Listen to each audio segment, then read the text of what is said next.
Hello, what's up mga boss? Good morning. Welcome back again dito sa aking YouTube channel, no? Chicken Hustle Brother. So, yun.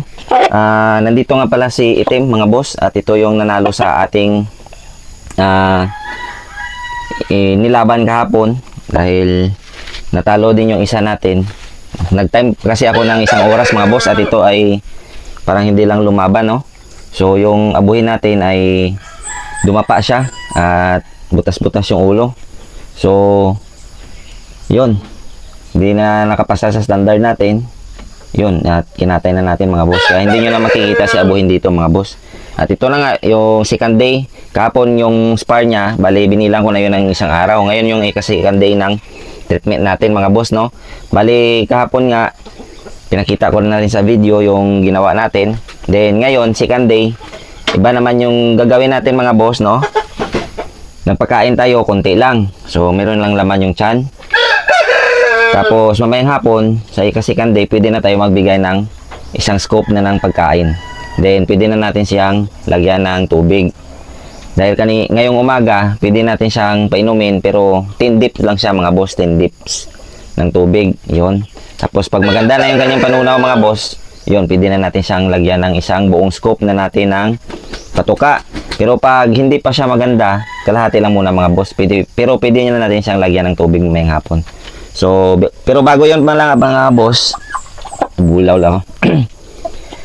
Maraming salamat pala sa mga sumusuporta sa akin. Dito sa aking YouTube channel mga boss, at lalong-lalo na dun sa aking page mga boss, no? Kung saan ko sila nilaban.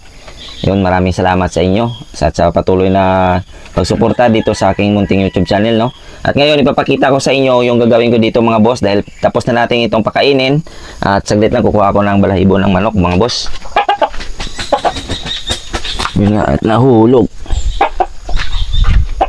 So, ito na nga mga boss, meron tayong balahibo ng manok, no? And then, nandito na yung ating si Itim, si guhan asin natin. Ngayon, yung gagawin natin mga boss, ganito lang. Lagay natin itong balahibo ng manok, no? Yun. Para na matanggal yung mga plema-plema sa loob ng kanyang lalamunan. Yun, kagaya nito, may mga kwan. So, pasintabi lang yan sa mga tropa natin na kumakain, sa ating mga busing dyan. So, gano'n na. Tapos na natin linisin yung kanyang lalamunan. Ngayon, magbibigay tayo ng amoxicillin ulit mga boss. Ang pagbibigay ko pala ng amoxicillin mga boss, kagaya kahapon, nagbigay tayo ng after ng laban. Then pagkatapos pagkahapon, after niya nagtuka ng konti lang, nagbigay tayo ulit. So ngayon, dahil ngayong umaga, magbibigay tayo ulit ng amoxicillin, no?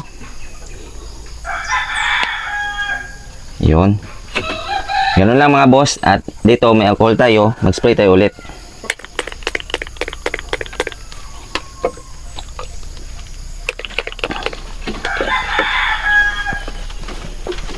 Pero pag mag-spray tayo ng alcohol mga boss, make sure lang natin na hindi tatamaan yung kanyang mata.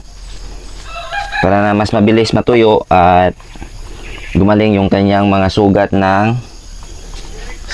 during sa kanyang kanilang laban, no? So, ganun lang kasimple at ganun lang kadali mga boss. So, okay na siya. Mabilis. Sa nakikita yung mga boss, hindi siya nanghihina. Maganda pa rin masigla pa rin siya mga boss, no? Kahit na isang oras at 10 minuto yung laban niya kahapon. So, first timer nga, pero nakapasa siya sa standard ko at kinawawa niya yung abuhin natin na nakaulang spar. Na-expect ko nga na siya yung madadali o kawawain eh. Pero siya yung nagdala ng laban. So, mas pinili ko na ito na lang yung equip natin at gawing panlaban sa mga darating pa na mga derby o mga labanan kung saan man dyan, no? Dito sa ating lugar. So, yun nga mga boss, maraming salamat sa inyo, no? Sa ulitin ko sa pagsuporta dito sa aking YouTube channel.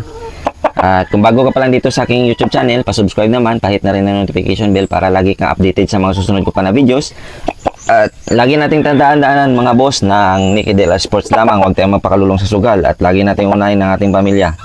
Yun lang mga boss, maraming salamat. Subukan natin kung gigire pa siya. O gumigire nga. Parang wala lang. Parang hindi siya lumaban mga boss, di ba? So yun lang mga boss. Maraming salamat. And God bless sa ating lahat.